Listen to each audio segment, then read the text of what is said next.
दिनों बिहार में कांग्रेस काफ़ी चर्चा में है और जहानाबाद में भी कांग्रेस काफ़ी चर्चा में है।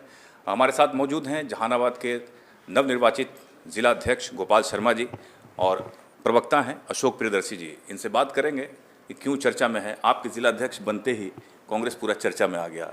जो पिछले वाले लोग थे जितने, उनका विरोध सामने आने लगा था। आप पहली बार हमारे स्टूडियो में आए हैं, क्या कहना चाहेंगे? आप स्टूडियो में तमाम आप लोगों का धन्यवाद देते हैं कि आपने हमको बुलाने का काम किया, इसके लिए धन्यवाद देते हैं आपको। और आपने जो प्रश्न किया, तो कांग्रेस के लोग जो विरोध कर रहे हैं आपके शब्दों में, वो विरोध नहीं है, वो भड़ास निकाल रहे हैं।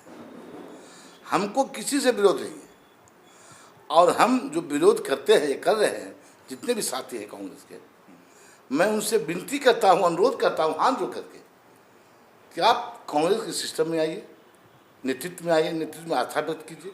पहले भी व्यक्त किए हुए थे आप, आज भी व्यक्त कीजिए आस्था में उनका, और हम लोग साथ मिलकर के कांग्रेस को आगे बढ़ावे। हमारे जन जन के नेता राहुल गांधी ने भारत जोड़ो यात्रा किया था, तो क्या हम जिला की कांग्रेस को नहीं जोड़ सकते हैं? इतना हम लोग कमजोर हैं। इसलिए हम तमाम आपके शब्दों में विरोध करने वाले लोग जो हैं, मैं उनसे अनुरोध करता हूं आपके माध्यम से कि आप मोबाइल नंबर मेरा आपके पास है, कोई शिकवा शिकायत हमसे है तो आप कहें, और जहां बुलावे, जहां गोपाल साहब आपके आवेगा, और जो भी शिकवा शिकायत है उस शिकवा शिकायत को हम दूर करेंगे। और हम चाहते हैं कि नफरत के बाजार में मोहब्बत की दुकान खुले, उसमें हम लोग आगे रहें। बहुत खूब, ये तो बहुत अच्छी बात आपने कही। आपने पिछली बार एक स्टेटमेंट जारी किया था कि भाजपा के लोगों को बोलने नहीं दिया जाता है। देखिए, भाजपा यह जो खासकर जिलाध्यक्ष के बारे में आपने कहा जी, भाजपा शुरू से लीजिए, भाजपा ये लोग माने बड़े बड़ों की पार्टी है, अमीरों की पार्टी है, ये गरीबों की पार्टी नहीं है। और संगठन की बात कहते हैं आप, और अति पिछड़ा या दलित को प्राथमिकता और जगह देने की बात करते हैं, यह एक मुखौटा है, झूठा है। आप देखिए, जहाँ जिलाध्यक्ष बनाया है, पिछले जाति से आते हैं, हम लोग सम्मान करते हैं। लेकिन यहाँ के जो ऐठे से मठाधीश हैं, कांग्रेस में बैठे हुए हैं, जो उसे बोलने ही नहीं देता है। अरे भाई, ये मान दे रहे हो कि अपमान कर रहे हो? इसलिए पिछली जातियों से मैं अनुरोध करना चाहता हूँ कि भाजपा आपका विरोधी पार्टी है, इसलिए आप इसको बर्दाश्त मत कीजिए। आपका एक नेता बना करके और उसको जो काम कर रहा है उसको बोलने नहीं देता है, उसको कहीं सभा में उसको प्रोजेक्ट नहीं करता है। बताइए साहब, क्या है? आप क्या कहना चाहेंगे अशोक जी इस मामले में? पहले मैं सभी श्रोताओं को मैं नमस्कार करता हूं और ईशान न्यूज़ चैनल के माध्यम से सभी देख रहे श्रोताओं को ये बताना चाहता हूं कि इस प्रश्न पे जो हमारे अध्यक्ष जी ने कहा है कि कांग्रेस निश्चित तौर पर सभी धर्म, सभी समाज, सभी लोगों को एक साथ लेकर के चलने का काम शुरू से किया है और आज भी कर रहा है। उसी पैटर्न पर हम चल रहे हैं। और भाजपा एक दिखावे के लिए, अभी अभी आपने देखा होगा कि एक राष्ट्रपति बनाए गए पूर्व के दिनों में रामनाथ कोविंद जी, तो कहा गया कि दलित समाज का व्यक्ति बनाए गए। के.आर. नारायण कांग्रेस ने बनाया, कभी नहीं कहा कि हम मतलब दलित और महादलित की नाम नहीं लिया। जब भी ये यहाँ मनमोहन सिंह को बनाया गया, नहीं कहा कि हमने पिछड़ा जाति का प्रधानमंत्री बनाया। यहाँ तो जाति का नाम लेकर के हमारे अध्यक्ष महोदय ठीक कर रहे। जाति का नाम देकर के सिंबॉलिक एक मथथोपन, एक ठो हमारे मगही भाषा में कहा जाता है कि लोगों को बना के रख दिया गया और उसके पीछे जो मठाधीश लोग हैं अपनी बातों को रखते। ये बात है। आज मान लिया कि हमारे कांग्रेस में ऐसी बात होती, मैं खुद एक दलित समाज से आता हूँ, कहने के लिए स्वर्ण समाज से आते हैं, लेकिन जो मान प्रतिष्ठा मुझे कांग्रेस में आज है, सारे समाजों को, पिछड़ा हो, दलित हो, मुस्लिम हो, किसी को कहाँ कोई अपमान महसूस होता है। लेकिन वहाँ बताया जाता है, इन्होंने कभी नहीं कहा कि अशोक प्रियदर्शी दलित समाज का नेता है, कभी नहीं कहा। लेकिन वहाँ कहा जाता है कि पिछड़ी समाज का है, दलित समाज का है, मुस्लिम समाज का है। जातीयता की भावना तो भाजपा में कूट कूट के भरी है। आरएसएस की दुकान चलती है वहाँ। ये जो पटना में मीटिंग हुई सर, उसके बारे में भाजपा के लोग कह रहे हैं कि वो सब फोटो सेशन करवाया जा रहा था। समझ ना, खाली फोटो खिंचवाने के लिए ये सब किया जा रहा है। सब बस मीटिंग हुआ, उसके बाद सारे चीज़ बिखर जाएंगे तुरंत, एक एक करके बिखर जाए। भविष्यवाणी तो अमित शाह और मोदी जी कर रहे हैं। अमित शाह नहीं कहा है, अमित शाह भविष्यवाणी कर रहे हैं, ज्योति पढ़े हुए हैं। लेकिन अमित शाह की भी जमीन सरक रहा है, तलवार से जमीन खसक रहा है कि क्या होने वाला है, क्या हो रहा है। और जहाँ तक विपक्षी एकता की बात कहते हैं, विपक्षी एकता होगी जब कोई भी ज़्यादा जब अत्याचार, अनाचार, दुराचार जब करता है तो उसके खिलाफ रिवॉल्यूशन होता है। वही है आज तानाशाह के खिलाफ पूरा विपक्षी पार्टी तानाशाह से त्रस्त है, पूरा देश त्रस्त है, इससे जनाक्रोश है, यह एक रिवॉल्यूशन है। और जब रिवॉल्यूशन होगा तो आप जानते हैं क्या होगा उसका रिजल्ट। और इस देश का जनता तानाशाह बर्दाश्त नहीं करता है। पटना में खड़गे जी आए, राहुल गांधी आए, तो इससे कांग्रेस में एक अलग जान आई। कांग्रेस में एक ऐसी ताकत और शक्ति का संचार हुआ कि हम उस शब्द नहीं कर सकते आपके सामने। मैं भी स्टेज शेयर किया है, हम लोग इसे छोटा करता, इतने बड़े खड़गे साहब और राहुल जी ऐसे व्यक्ति के साथ स्टेज शेयर किया है, ये मेरा सौभाग्य है। लेकिन मैंने कम से कम 30-40 हज़ार लोगों कांग्रेस कर्मी थे, ऐसा संचार भरा है खड़गे साहब और राहुल गांधी ने, ऊर्जा दिया है कि हम क्या कहें। अब राहुल गांधी जो कहते थे कि नफरत की बाजार में मोहब्बत की दुकान, अब नफरत की बाजार में बिहार में मोहब्बत की जो दुकान सब जगह खुलेगा, एक संचार से। आपने कहा था कि 1990 वाले स्थिति में लाएंगे कांग्रेस को। एकदम मेरा प्रदेश अध्यक्ष का संकल्प है कि 1990 के पहले वाला स्थिति, कांग्रेस वाला स्थिति हम लाएंगे। तो हम ये बात कहा था आप लोग के सामने, आज मैं पुनः दोहरा रहा हूँ। कैसे लाएंगे, क्या आपके पास उसके लिए मंत्र है? वह मेरे पास मंत्र है जो हमारा समीकरण पहले का था, जो समीकरण किसी कारण बस गड़बड़ा गया, उस समीकरण को जोड़ देंगे और जुट जाएगा, वो जोड़ने के तैयार है।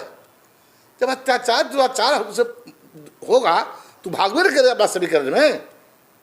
वह तो उसको एक लोलोपोप दिया गया था, ये करेंगे वो करेंगे, झूठ का खजाना 15 लाख रुपया देंगे तो 2 करोड़ की नौकरी देंगे तो ये करेंगे, झूठ और सच बोल करके जनता बेचारा फेरा में पड़ गया, मेरा समीकरण घबरा गया। लेकिन अब वो समीकरण समझ गया कि ये झूठा है, ये झूठों की सरकार है, लुटेरों की सरकार है। किस रूप में आप देखते हैं कांग्रेस को जहानाबाद में?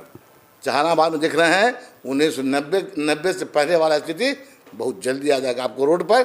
थोड़ा सा ये वेदर जो है थोड़ा सा वेदर शांत हो दीजिए, आप देख लीजिएगा। आपका जब स्टेटमेंट चला था उस समय कि 1990 से पहले वाले कांग्रेस को स्थिति में कांग्रेस की स्थिति करेंगे, उस समय यहाँ के भाजपा के लोग मजाक उड़ा रहे थे, हंसी बना रहे थे कि वो पॉसिबल नहीं है। पॉसिबल है कि नहीं है वो तो राहुल गांधी के हमारे जननायक नेता हैं को कहते थे कि पप्पू है। बता दिया कि हम क्या हैं। करनी और कथनी में अंतर है। हम लोग के पास करनी है और उसके पास कथनी है।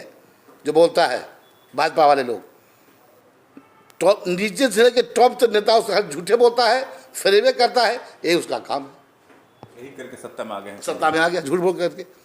अगर कांग्रेस पार्टी उस तरह का जल फरेब करती तो कभी सत्ता से नहीं हटती। लेकिन यह तो भाई हमारे प्रवक्ता ने कहा कि सब धर्म सब वाला पार्टी है, हम सबको लेकर समेट के चलना चाहते हैं, गंगा जमनी को लेकर चलना चाहते हैं, और वह चाहता कि नहीं। तो नफरत की और मैंने धार्मिक हिंदू मुस्लिम दिस दैट से सरकार नहीं चलेगा। कब तक चलेगा? और संविधान के अगर तुम छूना चाहोगे तो कांग्रेस पार्टी कुछ भी कर सकता है, इस बात को समझ लीजिए। कांग्रेस क्या फिर बिहार में सत्ता में लौटेगी? अब तो भविष्यवाणी नहीं कर सकते हम लोग, लेकिन हम लोग कांग्रेसिया को उस वक्त परिश्रम करना चाहिए। निश्चित वो समय आएगा, निश्चित वह समय आएगा। मैं दावे के साथ कहता हूँ, हम लोगों से मिलते हैं आज के 6 महीना पहले के बाद आवाज़ की बात में बहुत हमको अंतर बुझाता है। बहुत सारे लोगों ने कहा था कि जब आप जिला अध्यक्ष बने थे तो जो स्टेटमेंट जारी हुआ था कुछ लोगों का, उसके बाद यहाँ के भाजपा के लोगों ने कहा था कि देखिए कांग्रेस के लोगों के अंदर ही विरोध है तो क्या होगा, कैसे होगा। भाजपा के लोगों ने कहा। भाजपा के लोग कुछ भी कहें, लेकिन हमारे कांग्रेस में कोई विरोध नहीं है, समझे कि नहीं। लेकिन वह कभी काल कुछ होता है, पारिवारिक संकट नहीं आता है। हम लोग परिवार में रहते हैं तो कभी न कुछ होता है, तो हम लोग परिवार के एक सदस्य हैं, कुछ होता है। इनफैक्ट ऐसा हुआ है तो कहीं कोई विरोध है। उन लोगों को क्या कहना चाहेंगे आप? उन लोगों को हम कहते हैं कि हम लोग मिल करके नफरत को तोड़ो, नफरत को तोड़ो, नफरत को छोड़ो, अब मोहब्बत की दुकान खोलो। आपने भी स्टेटमेंट जारी किया था अशोक जी, क्या कहना चाहेंगे आप? जी, इस पर ये कुछ बातें थी जो कि गैर संवैधानिक बातें आ गई थी, उसको हमने भरसक प्रयास किया था संदेश के माध्यम से कि हम लोग को गैर संवैधानिक होने की ज़रूरत नहीं है। हम लोग दायरे वाले, कांग्रेस कल्चर वाली पार्टी है और कल्चर से हट करके हमें स्टेटमेंट नहीं देनी चाहिए, बस इतनी सी बात थी। लेकिन आपके चैनल से एक बात मैं और कहना चाहूँगा कि बीजेपी के लोग जो वर्तमान समय में एक जातीय प्रहार करके लोगों को तोड़ मरोड़ कह रहे हैं ना कि सरकार हमारी निश्चित आएगी, उनके पास पैसे का धन बल का प्रयोग करते हैं, अडानी अंबानी के पैसे का दुरुपयोग करते हैं। आज हमारे बिहार में खास करके अनुसूचित जाति के कुछ वैसे लोगों को कुछ चटाने का काम कर रहे हैं, जैसे हमारे जीतन राम मांझी जी, मैं उनको ऑनर करता हूं, वो कांग्रेस से पैदा लिए थे, आज वो कहाँ दलदल में चले गए। आज चिराग पासवान जी, ऐसे लोग, यहाँ बहन मायावती भी अनुसूचित जाति की राजनीति करती है, उनको पता है कि भाजपा के लोग आरएसएस की मानसिकता के साथ काम करते हुए देश में संविधान को डुबोने का काम कर रहा है, बाबा साहब के सिद्धांतों को समाप्त करने का काम कर रहा है। इन लोगों को कम से कम ये सोचना चाहिए। अब अंतिम अवस्था में जीतन राम मांझी जी हैं, उनको भी सोचना चाहिए कि हमारा समाज कहाँ सुरक्षित रहेगा, भाजपा के गोद में या कांग्रेस जैसे महागठबंधन में। ये बातें हैं, मैं इसके लिए भी आपके चैनल के माध्यम से। तो आपने अच्छा कहा, जीतन राम मांझी को लेकर आपसे मैं एक सवाल पूछेंगे कि जीतन राम मांझी क्या वहाँ कंफर्टेबल महसूस करेंगे? तो गए हैं वहाँ? नहीं करेंगे, इसलिए कि एक समय था जीतन राम मांझी और मैं कांग्रेस का, दोनों हम लोग कांग्रेस का वोट मांग रहे थे, साथ है। तो जीतन राम मांझी ने एक दलित बस्ती में गए, मांझी की बस्ती में, तो उन्होंने कहा कि भूमिहार और भूमिया दोनों एक जाते हैं, एक है, दो नहीं है। अरे भाई एक हो तो फिर कहाँ चले गए तुम? मांझी जी, आपको जो सम्मान दिया है वह सम्मान भाजपा कहीं न देगा और न दिया, किसी को दिया ही नहीं। उसमें सम्मान देने का संस्कार है ही नहीं, उसमें है नफरत पैदा करने का संस्कार। वह नफरत पैदा कर देगा, आपको बाप बेटा में बंटवा देगा। मांझी जी याद रखिएगा इस बात को। ये थे हमारे साथ कांग्रेस के जिला अध्यक्ष और प्रवक्ता अशोक प्रियदर्शी जी। बहुत सारी बातें इन्होंने कही, खासकर भाजपा को लेकर, और जो कांग्रेस के अंदर जहानाबाद में जो कंट्रोवर्सी चल रही थी उसे लेकर भी कहा। सबको बुलाया, सबको कहा कि कदम से कदम मिलाइए, कांग्रेस को आगे बढ़ाइए। अगली बार दूसरी शख्सियत से आपकी मुलाकात करवाएंगे। आप देखते रहिए हमारा खास कार्यक्रम। लाइक कीजिए, शेयर कीजिए, सब्सक्राइब जरूर कीजिए। नमस्कार।